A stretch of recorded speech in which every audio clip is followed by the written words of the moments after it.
December 1943. Cairo, Egypt.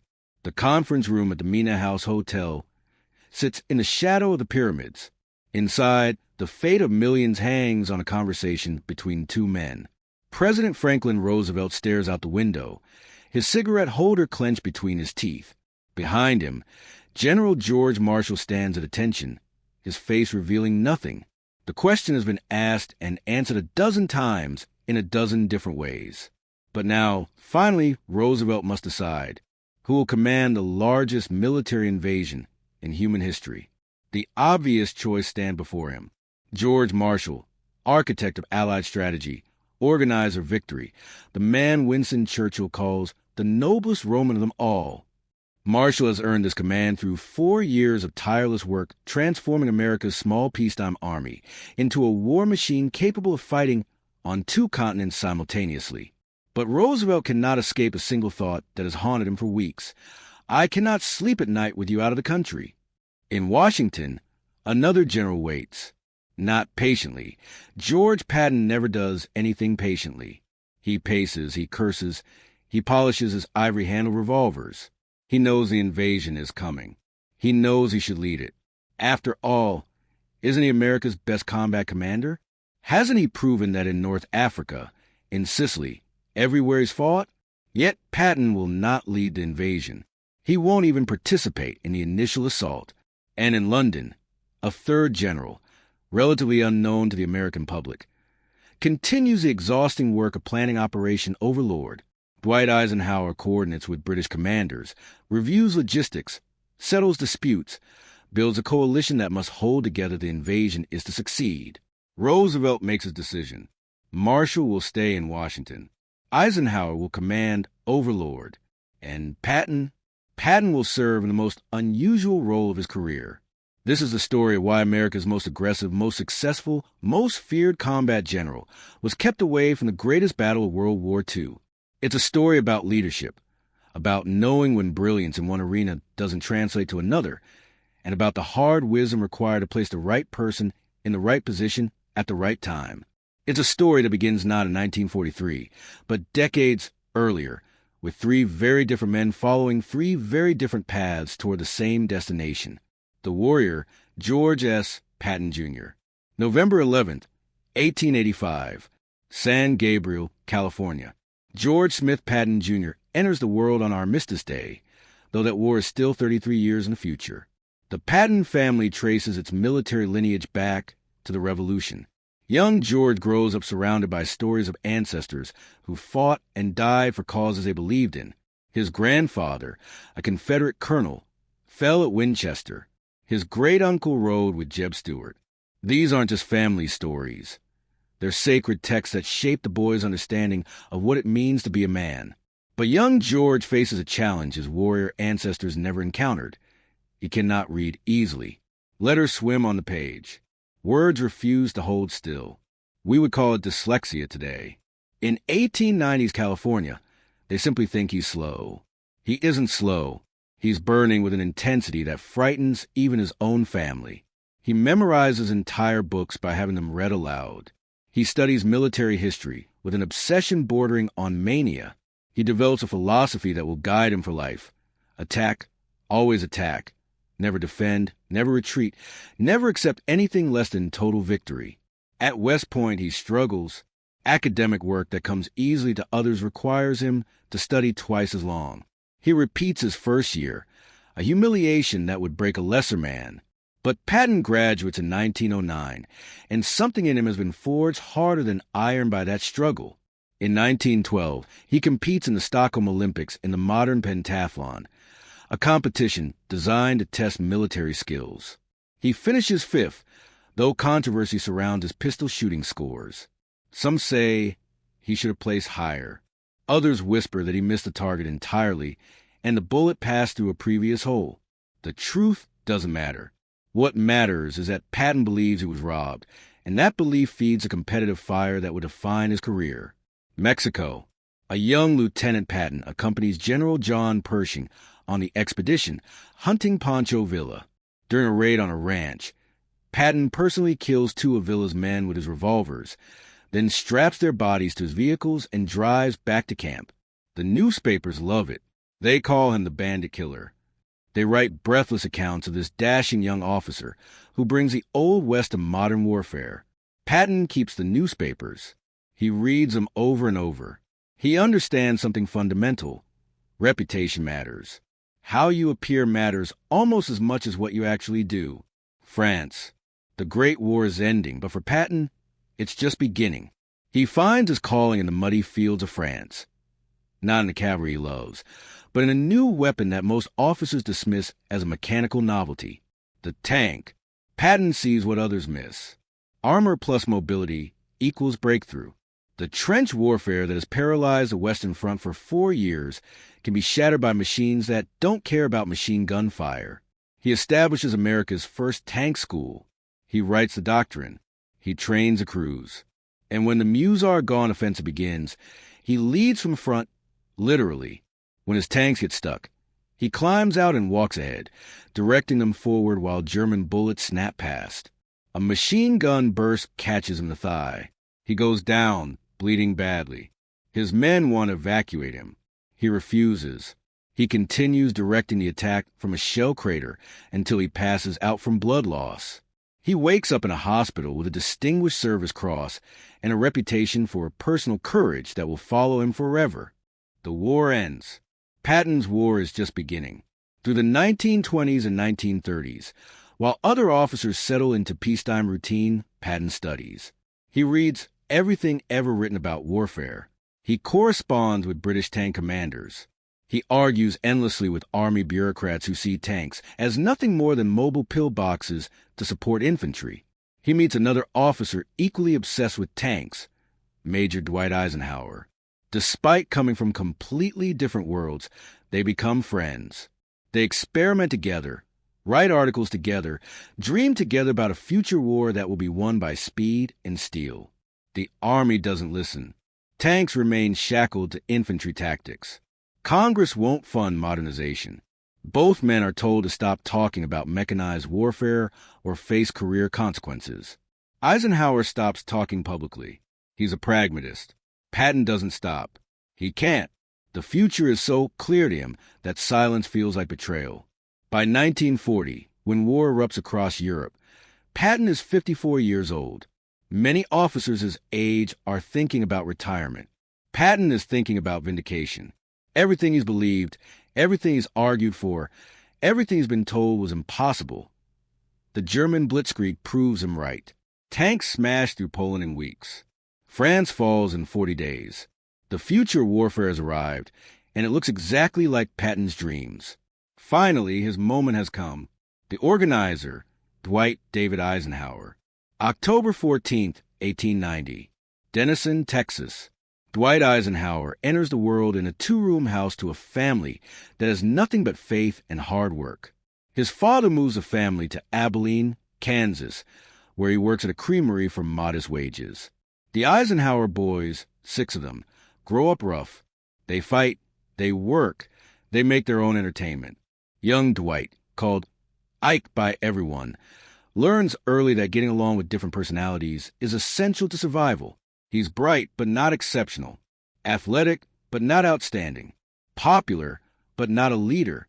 He's the kind of kid who makes friends easily, settles disputes, finds solutions that let everyone save face. His mother is a pacifist, a member of a religious sect that opposes all violence. She raises her sons to believe that fighting solves nothing. Young Ike finds his philosophy complicated. He gets into plenty of fights. But maybe his mother's teaching takes root deeper than he realizes. Maybe it shapes how he'll approach conflict for the rest of his life. He applies to West Point for one simple reason. It's free. The family can't afford college, but a military academy costs nothing. He has no burning desire for military glory. He just wants an education. He graduates in 1915, 61st in his class of 164. Respectable, but hardly distinguished. His class will later be called the class the stars fell on, because it produces so many generals. But in 1915, Second Lieutenant Eisenhower seems destined for a perfectly ordinary military career. Then comes his great frustration. When America enters World War I in 1917, every West Point graduate dreams of combat command. Eisenhower requests assignment to France. The Army sends him to Pennsylvania to train tank crews. He's good at it, exceptionally good. He takes men who've never seen a tank and turns them into effective crews. He writes training manuals. He solves logistics problems. He creates an efficient school that produces results. But none of that matters to him. He wants to fight. He wants to lead men in combat. He wants to prove himself where it counts, on the battlefield. The war ends. Eisenhower never gets overseas. For the rest of his life, he will feel he missed a defining experience of his generation. The 1920s and 1930s are wilderness years for American military officers. Tiny budgets, no promotions, endless peacetime routine. Eisenhower serves an obscure post doing unglamorous work. But he's learning. God, how he's learning. He serves under General Fox Connor in Panama. Connor becomes his mentor, teaching him military history, strategy, and a crucial lesson. The next war will be fought by coalitions. America will not fight alone. Victory will require holding together allies with different goals, different methods, different national interests. Eisenhower listens. He learns. He begins to understand that warfare is more than tactics and bravery. It's politics. It's diplomacy. It's the art of making people with nothing in common work toward a shared objective. He attends a command and general staff school at Fort Leavenworth and graduates first in his class. This achievement brings him to the attention of senior officers who value staff work and clear thinking. He works for General Pershing, helping write the old man's memoirs. He works for Douglas MacArthur, brilliant, impossible MacArthur, first in Washington, then in the Philippines for 6 long years. Working for MacArthur is an education in what not to do. MacArthur is a genius who treats everyone around him as inferior. He alienates Congress, fights with the Roosevelt administration, burns bridges wherever he goes. Eisenhower learns to do the opposite. Build relationships. Listen before speaking. Give credit to others. Make people feel valued even when you disagree with them. By 1939, when war begins in Europe, Eisenhower is 48 years old. He's a lieutenant colonel. Respectable for someone who graduated 24 years earlier, but hardly impressive. He's never commanded anything larger than a battalion. Most officers his age are thinking about retirement. Eisenhower is thinking about everything he's learned, everything he's observed, everything he knows about how organizations function and how people work together. When Pearl Harbor is attacked on December 7, 1941, General George Marshall immediately summons Eisenhower to Washington. Marshall needs staff officers who can think strategically, work in human hours, and produce clear plans under impossible pressure. Eisenhower delivers. He works 18-hour days. He sleeps on a cot in his office. He produces strategic assessments that impress Marshall with their clarity and practicality. Within months, Marshall sends him to London to command all American forces in Europe. It's an extraordinary promotion. Eisenhower has never led troops in combat. He's never commanded a division, never mind an entire theater. But Marshall sees something others miss. Modern warfare, especially coalition warfare, requires diplomatic skill as much as tactical brilliance. The job in Europe isn't primarily about winning battles. It's about making British and American forces work together, maintaining political support, coordinating strategy across multiple services. These are Eisenhower's gifts. Not battlefield heroics, but organizational mastery. In London, Eisenhower begins building the relationships that will win the war. He works with Churchill. He gains the trust of British generals. He creates an integrated headquarters where Americans and British officers work side by side. When Operation Torch launches in November 1942, the invasion of North Africa, Marshall gives Eisenhower supreme command. Not because he's a great combat commander, but because Torch is politically complex, requiring negotiations with French forces of uncertain loyalty. Eisenhower succeeds. He holds the coalition together. He manages the politics while Patton and other combat commanders handle the fighting. His reputation grows, but not as a warrior, as something more valuable, a leader who makes impossible organizations function. The architect, George C. Marshall. December 31st, 1880. Uniontown, Pennsylvania. George Catlett Marshall enters the world as the old century dies. His family has Southern roots. His father's people were Virginians with Confederate sympathies. Young George grows up hearing stories of the Civil War from men who fought in it. Unlike Patton with his burning intensity or Eisenhower with his easy charm, young Marshall is serious, reserved, almost cold. He's not the kind of boy who makes friends easily. He doesn't joke. He doesn't seek attention. But he has something both the others lack, an absolute unshakable sense of duty. He attends Virginia Military Institute, not West Point. He graduates in 1901 as first captain of the Corps, the highest honor VMI can bestow. He's commissioned as an officer in an army that barely numbers 100,000 men scattered across remote frontier posts. For years, he does nothing to distinguish himself. Good reports, solid performance. No indication that he's anything special. Then comes World War I. Serving as a staff officer with the 1st Division in France, Marshall reveals an extraordinary gift. He can see the whole picture. While other officers focus on their specific units or missions, Marshall understands how everything connects. He grasps logistics in ways that make complex operations possible. At Cantigny in May 1918, the first major American offensive, Marshall's planning is crucial to success. At the Meuse-Argonne, he coordinates a movement of over 600,000 troops, orchestrating one of the largest military maneuvers in history. General Pershing recognizes his abilities and keeps him close. When the war ends, Marshall has a reputation within the Army as an exceptionally capable staff officer. But that's a mixed blessing. In peacetime, being known as a great staff officer means you'll never get exciting commands. You'll do paperwork while others lead troops. Marshall doesn't complain. He does his job. Through the 1920s and 1930s, he serves in various positions that showcase his talents without bringing fame. He teaches at Fort Benning's Infantry School, where he trains a generation of future commanders. He keeps a small black notebook where he records the names of promising young officers. That notebook will change history. When war comes and Marshall needs commanders, he'll know exactly who to promote. Omar Bradley, Matthew Ridgway, Joseph Stilwell, and dozens of others whose names he recorded years earlier. In 1939, President Roosevelt makes a stunning decision. He reaches down past dozens of more senior generals and appoints Marshall as Army Chief of Staff. The appointment takes effect September 1st, 1939, the day Germany invades Poland. Marshall inherits an army that ranks 17th in the world.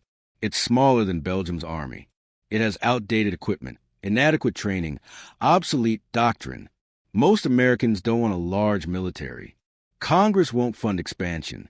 The country still believes it can stay out of Europe's wars. Marshall transforms everything. He testifies before Congress with brutal honesty about military weakness. He wins appropriations through respect and straightforward speaking.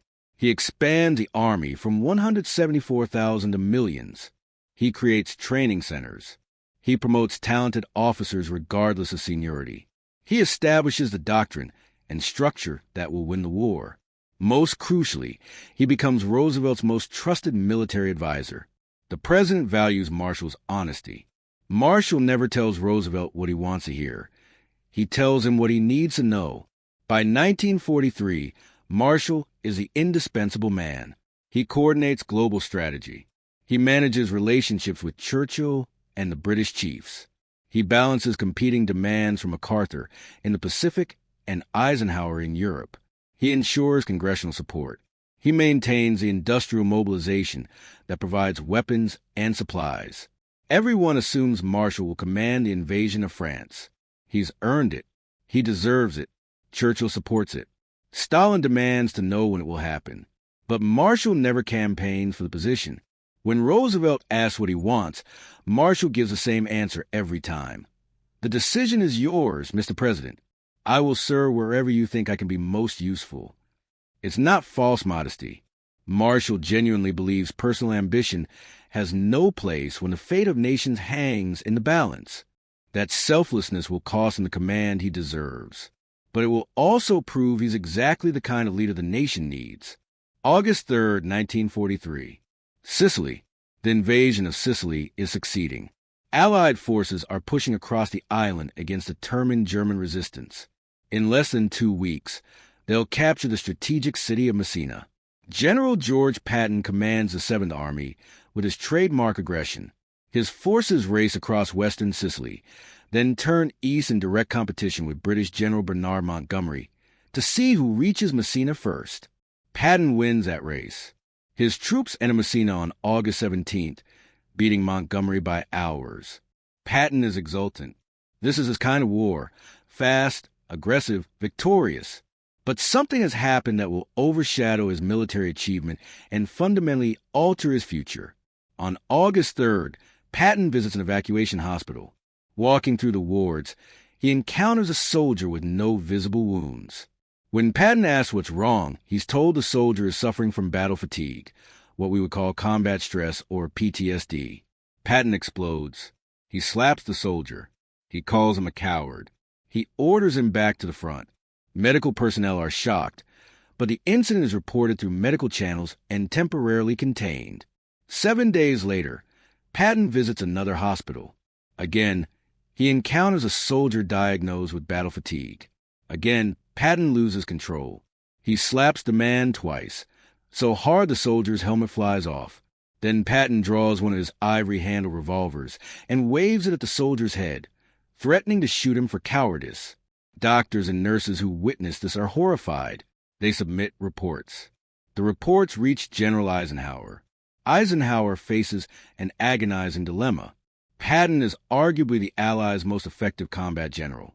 The Germans fear him more than any other American commander. His tactical abilities are considered essential for future operations, but he has assaulted subordinates. He's threatened to execute a soldier. He's violated both military law and basic human decency. The incidents reveal something about Patton that military leadership cannot ignore. He lacks self-control. His temper overrides his judgment. These aren't the qualities you want in a supreme commander who must make decisions affecting millions of lives. Eisenhower sends Patton a scorching letter. I am well aware of the necessity for hardness and toughness on the battlefield, but this does not excuse brutality, abuse of the sick, nor exhibition of uncontrollable temper in front of subordinates. He orders Patton to apologize to the soldiers he struck, to the medical personnel who witnessed it, and to every division in his army. Patton complies. The apologies are humiliating, but he makes them. Some soldiers respect his willingness to admit error. Others lose faith in him entirely. But Eisenhower keeps the incidents quiet outside military channels. He protects Patton because he believes the Army still needs him, just not in supreme command. Then in November, radio broadcaster Drew Pearson reveals everything to the American public. The reaction is explosive. Some Americans support Patton, arguing war requires hard commanders. Others are appalled. Members of Congress demand explanations. Secretary of War Henry Stimson faces pressure to either defend Patton or remove him entirely. The controversy rages just as Roosevelt must decide who will command Overlord. The timing is catastrophic for Patton. Whatever chance he might have had for supreme command evaporates. The slapping incidents prove he lacks the temperament for high-level leadership. But Roosevelt, Eisenhower, and Marshall all recognize something crucial. Patton is still too valuable to waste. His combat skills, his aggressive spirit, his ability to inspire troops and terrify enemies. These gifts are too rare to throw away over 2 terrible mistakes.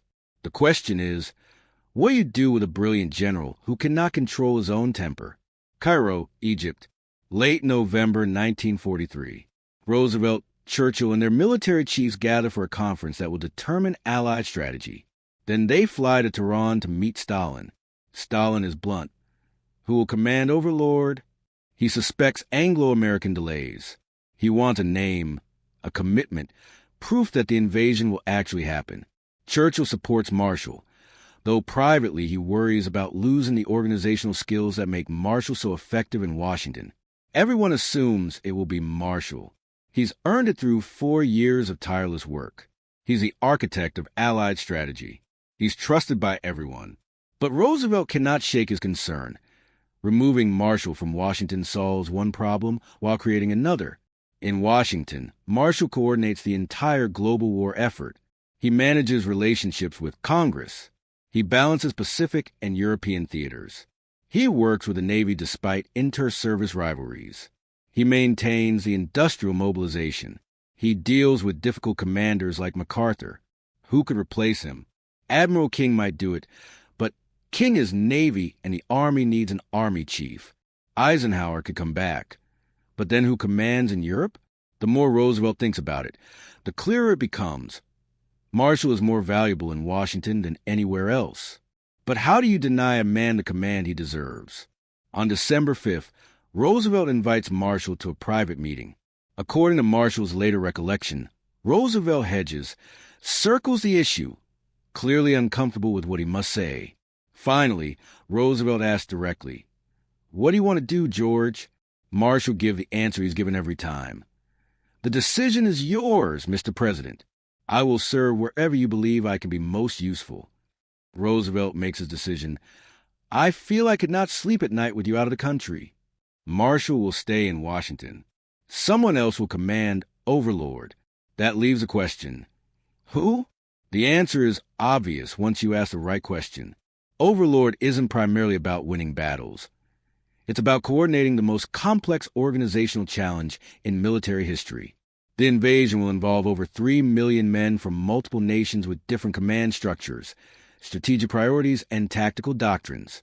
Success requires diplomatic skill, organizational mastery, strategic vision, and the ability to make subordinates from different nations work together effectively. These are Eisenhower's gifts.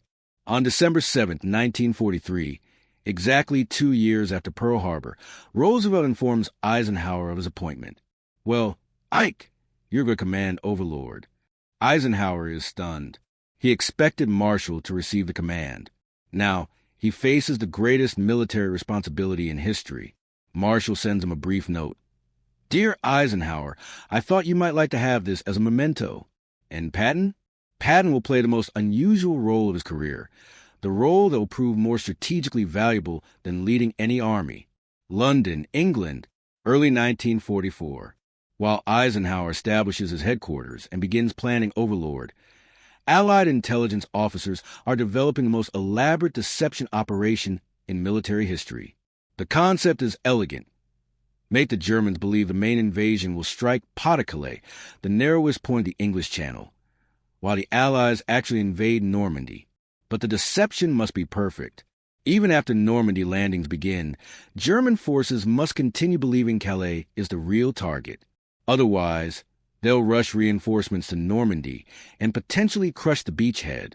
The plan requires creating a phantom army that exists only on paper, in radio transmissions, in dumb equipment, and in reports from German spies who are actually working for British intelligence. This fictional force is designated 1st United States Army Group, FUSAG. FUSAG needs a commander whose appointment would seem logical and whose reputation would make the threat credible. There's only one choice, George Patton. Think about the genius of this. Patton has been sidelined because of the slapping incidents. He's controversial. He's in disgrace. Using him as commander of the actual invasion would be politically impossible. But using him as commander of a fake army? Perfect. The Germans know Patton by reputation. They've studied his tactics in North Africa. Field Marshal Gerd von Rundstedt, when asked about Allied commanders, states flatly, "Patton is your best." German logic is simple. The Allies would use their best combat commander for main invasion, not a secondary operation. Therefore, wherever Patton is concentrated, the main invasion will come. So in early 1944, Patton takes command of FUSAG. He tours installations around Dover and southeastern England. He gives speeches. He meets with subordinate commanders. German intelligence photographs everything. They intercept radio transmissions from 11 Phantom divisions. They receive reports from agents who are actually under British control. Every piece of intelligence confirms what they already believe. Patton commands a massive force preparing to strike Calais. The British add one brilliant touch. They arrange for German General Hans Kramer, captured in North Africa and now being repatriated due to illness, to dine with Patton before his departure. Throughout the evening, Patton drops hints about Calais. Afterward, Kramer is driven through southern England, passing enormous troop concentrations. Road signs indicate they're in southeastern England near Dover. In reality, they're in southwestern England viewing actual overlord preparations. But Kramer doesn't know that. When Kramer reaches neutral Sweden and reports to German intelligence, he confirms everything. Patton commands a huge force preparing to invade at Calais. Now think about Patton's position. He's America's most aggressive, most successful combat commander. He should be leading the invasion. Instead, he's playing dress-up with the Phantom Army, while the greatest military operation in history happens without him. It's humiliating. It's infuriating. And yet, Patton is making the most important contribution of his entire career. Every German division waiting at Calais is one fewer division defending Normandy. Every tank held in reserve for the real invasion is a tank that won't be opposed in the actual landings. Patton's reputation, built through decades of aggressive combat leadership, is being weaponized. His mere presence, real or fictitious, shapes German strategic thinking. On the morning of June 6, 1944, Patton learns about the Normandy invasion by listening to BBC radio. Just like any other civilian, he's devastated. He writes to his wife, "It is hell to be on the sidelines and see all the glory eluding me." But he understands his role. He continues the deception. He makes public appearances. He inspects Fusag installations. He maintains the fiction. And it works. For 7 weeks after D-Day, 7 crucial weeks, substantial German forces remain at Calais, waiting for Patton's invasion that will never come. Hitler refuses to commit his armored reserves to Normandy because he believes the real invasion is still coming.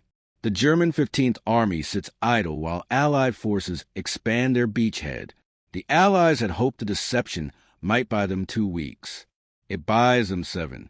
This is Patton's greatest victory, a victory he achieves without firing a shot, without moving an army, without doing anything except having a reputation that terrifies the enemy.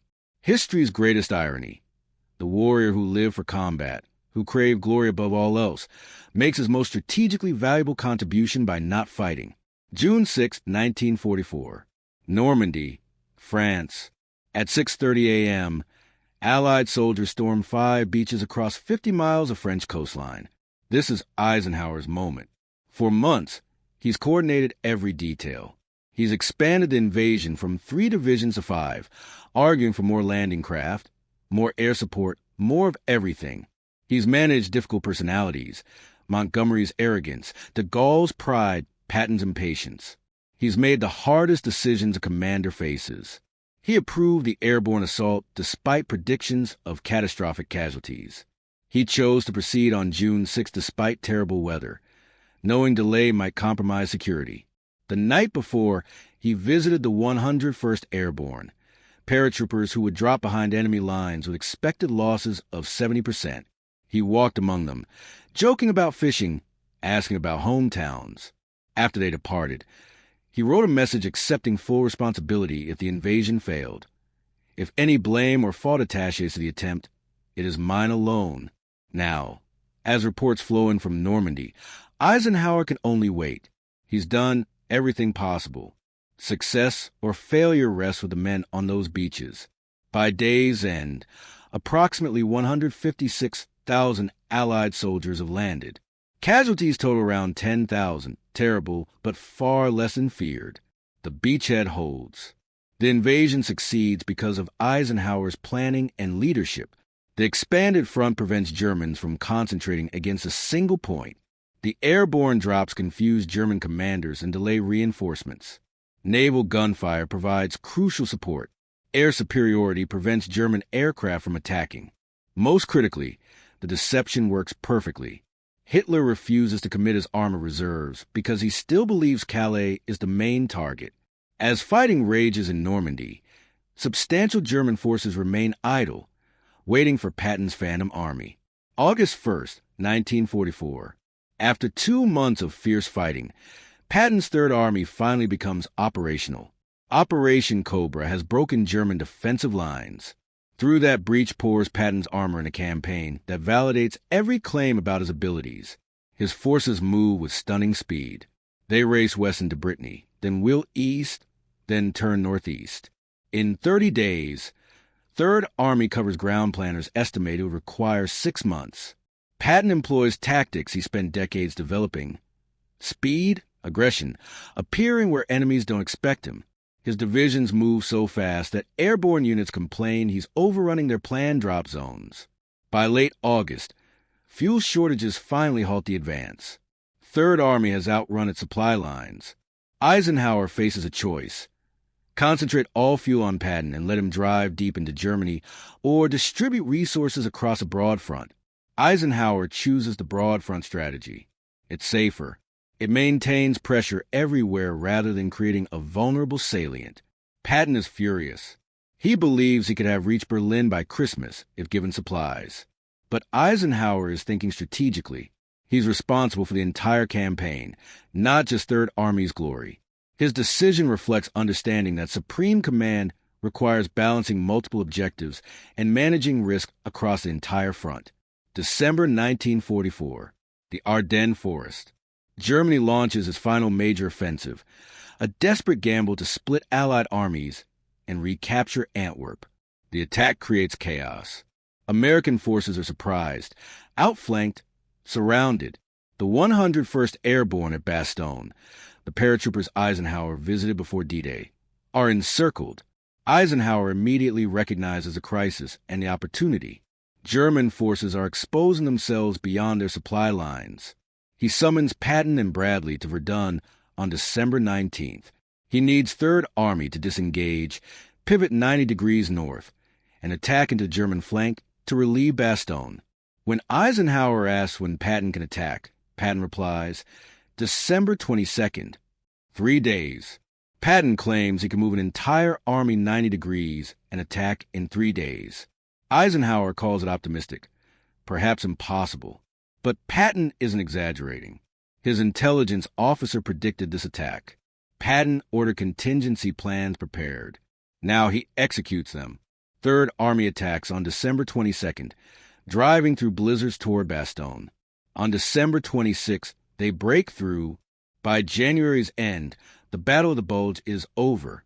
This is where Eisenhower and Patton prove they're the perfect combination. Eisenhower coordinates the entire Allied response, allocating resources, making strategic decisions, managing the coalition. Patton provides aggressive tactical execution, accomplishing what others think impossible. Together, they're unbeatable. Each contributes what the other cannot. May 8, 1945. Germany surrenders. Third Army's combat record is extraordinary. 81,500 square miles liberated, 1.28 million prisoners captured, estimated 500,000 enemy casualties inflicted. Patton has proven himself America's finest tactical commander. His aggressive philosophy, attack, always attack, has achieved exactly what he promised. Swift victories with proportionally lower casualties than other Allied armies. But it was Eisenhower's organizational mastery that made everything possible. His planning executed the invasion. His diplomatic skills held the coalition together through countless crises. His strategic vision guided operations from Normandy to the Elbe. The question of why America's best combat general was sidelined from leading D-Day has been answered through the operation itself. Overlord didn't require a battlefield tactician. It required a coordinator, a diplomat, a strategic thinker who could manage the most complex military-political operation ever attempted. Patton was indispensable as a combat commander, but Overlord required different gifts Eisenhower possessed in abundance. The slapping incidents, far from being unfortunate mistakes, revealed character flaws that made Patton unsuitable for supreme command. Inability to control his temper, tendency toward impulsive action, lack of political awareness. These traits might be acceptable, even valuable, in a corps or army commander driving forward in combat, but they're disqualifying for a supreme commander navigating diplomatic complexities at the highest levels of government. Roosevelt's choice demonstrated wisdom that extended beyond the immediate decision. By keeping Marshall in Washington, he ensured coordination of the global war effort. By giving Eisenhower command in Europe, he matched supreme organizational skills to the supreme organizational challenge. And by eventually using Patton as a combat commander under Eisenhower's direction, he found the perfect role for a brilliant but flawed warrior. After the war, the three men's paths diverged in ways that validated Roosevelt's judgment. Eisenhower leveraged his military success into political leadership. He served as Army Chief of Staff, then as President of Columbia University, then as NATO's first Supreme Commander. In 1952, he was elected President of the United States. His presidency reflected the same qualities that made him an effective Supreme Commander: organizational competence, coalition building, strategic thinking, ability to navigate complex situations without losing sight of larger objectives. He ended the Korean War, managed Cold War tensions without nuclear escalation, built the interstate highway system. That lesson from the 1919 transcontinental convoy finally applied. He served 2 terms and left office in 1961, warning Americans about the dangers of the military-industrial complex. He died in 1969 at age 78, respected worldwide as a statesman and leader. Patton never had that opportunity. After Germany's surrender, he became military governor of Bavaria. Within months, he created new controversy with statements suggesting former Nazi Party members could serve in administrative roles and comments about confronting the Soviet Union immediately. Eisenhower, now dealing with political pressures from Washington, removed Patton from 3rd Army Command in October 1945. On December 9, 1945, Patton was severely injured in a car accident near Mannheim. His staff car collided with an American truck. Patton suffered a broken neck that left him paralyzed from the neck down. He was taken to a hospital in Heidelberg. Doctors could do nothing. On December 21, 1945, just 12 days after the accident, Patton died. He was 60 years old. He was buried in the American Cemetery in Luxembourg, among the soldiers he had commanded. His grave is marked with a simple white cross, identical to those of the men who served under him. There's something fitting about that. For all his flamboyance, for all his ivory-handled revolvers and custom uniforms and profane vocabulary, Patton was ultimately a soldier who rests among soldiers. Marshall continued serving his country with the same selfless dedication he'd shown during the war. President Truman appointed him as special envoy to China in 1945, attempting to mediate between nationalists and communists. The mission failed. The Chinese Civil War was beyond any mediator's ability to resolve, but Marshall gained insights into Asian affairs that would shape American policy. In 1947, Truman appointed Marshall as Secretary of State. In that role, Marshall gave a speech at Harvard University on June 5, 1947, proposing the European Recovery Program, quickly dubbed the Marshall Plan. Over 4 years, the United States provided over $12 billion to help 16 European nations recover from war's devastation. The Marshall Plan prevented economic collapse, created prosperity that undercut communist appeal, and established American leadership in the post-war world. It was arguably as important to winning the peace as Overlord had been to winning the war. Marshall understood what many didn't. Military victory means nothing if the peace that follows breeds new conflicts. Marshall served briefly as Secretary of Defense during the Korean War, then retired in 1951. In 1953, he received the Nobel Peace Prize for the Marshall Plan, the only professional soldier ever awarded that honor. He died on October 16, 1959, at age 78. President Truman attended his funeral and later said Marshall was the greatest living American. He's buried at Arlington National Cemetery with full military honors, but in a section away from the famous generals and admirals. Marshall chose a simple grave in a quiet area, consistent with his lifelong modesty. Cairo, December 1943. Let us return to that moment. Roosevelt must choose.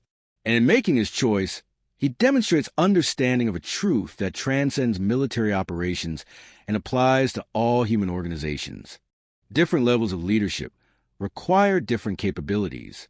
What makes an outstanding company commander differs from what's needed at division level.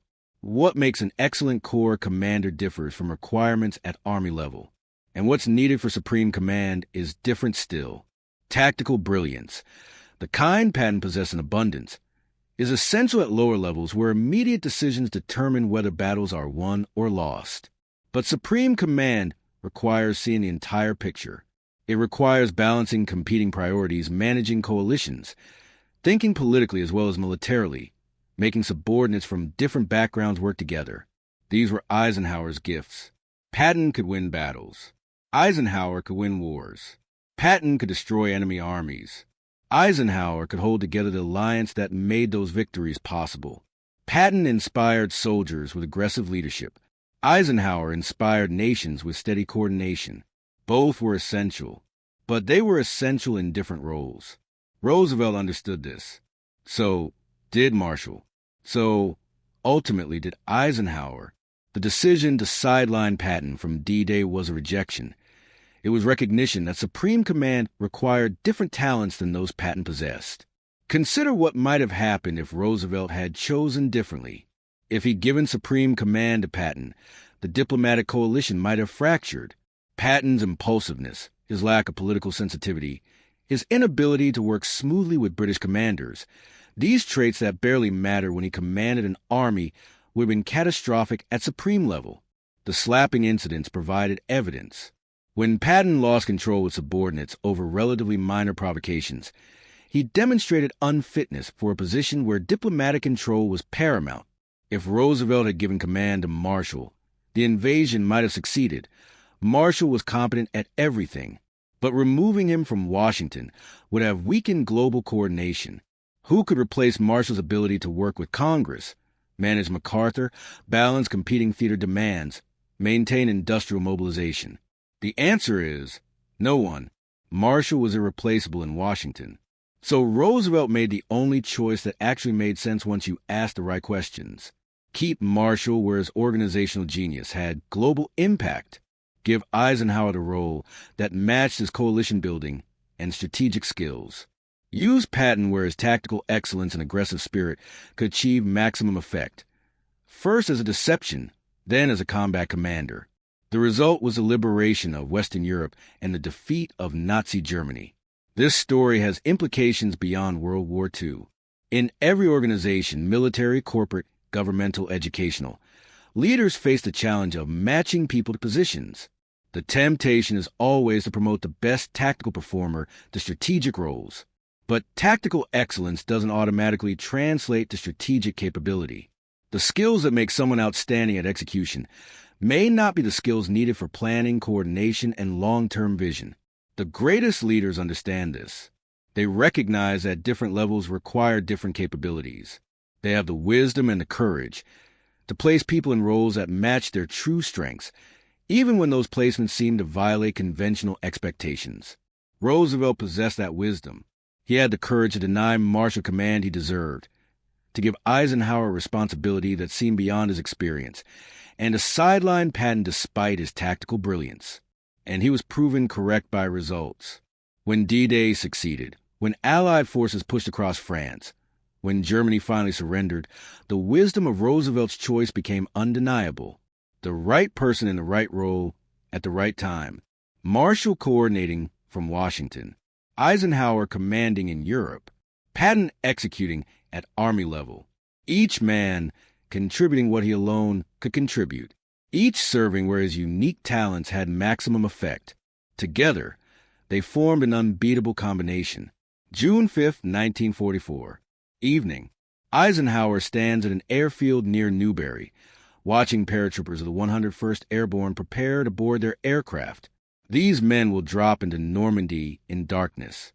Many will die. Eisenhower knows this. He's approved the operation, knowing the cost. He walks among them, talking quietly. A photographer captures a moment. Eisenhower speaking with Lieutenant Wallace Strobel, whose face shows the tension all soldiers feel before combat. Later, someone will ask Eisenhower what he said to those men. He'll reply that he doesn't remember exactly. Something about fishing. Something about home. Nothing profound. Just human connection between a commander and the men who will execute his orders. This is leadership at the supreme level. Not inspiring speeches, though those have their place. Not brilliant tactics, though those matter in battle. Not personal courage, though that's essential for soldiers. Supreme leadership is carrying the weight of decisions that will kill men whose names you'll never know. It's making choices where every option has a terrible cost, and you must choose the least terrible. It's living with the knowledge that your mistakes will be measured in thousands of lives. Patton never wanted that weight. He wanted the clean simplicity of combat. Attack the enemy, win the battle, achieve glory. Marshall carried that weight for years without seeking recognition, serving where duty required regardless of personal cost. Eisenhower carried it and learned to live with it, understanding that supreme command means accepting responsibility for everything that happens under your command, the successes and the failures, the victories and the casualties. On that June evening in 1944, Eisenhower watched those paratroopers take off, knowing that many would never return. He'd done everything possible to give them the best chance of success. The planning was complete. The coordination was thorough. The deception had worked. But ultimately, young men were flying into darkness to face enemy fire because he had ordered it. That's the way to command. That's why Roosevelt was right to choose carefully. Supreme command requires not just competence, but the strength to carry that weight without breaking. Patton was a magnificent warrior. Marshall was an organizational genius. Eisenhower was something both more and less than either, a coordinator who could manage the impossible complexity of coalition warfare while carrying the moral weight of command at the highest level. When Allied soldiers stormed Normandy beaches on June 6, 1944, they did so under a command structure that perfectly matched capabilities to requirements. The result was the beginning of the end of Nazi tyranny in Europe. The result was millions of lives saved, Jewish lives, Allied lives, even German lives, as the war was shortened by months or years. The result was a post-war order that, despite its flaws, prevented World War III and created prosperity unprecedented in human history. All because one man, Franklin Roosevelt, had the wisdom to place the right people in the right positions at the right time. America's greatest warrior was sidelined from D-Day, and that decision helped win the war.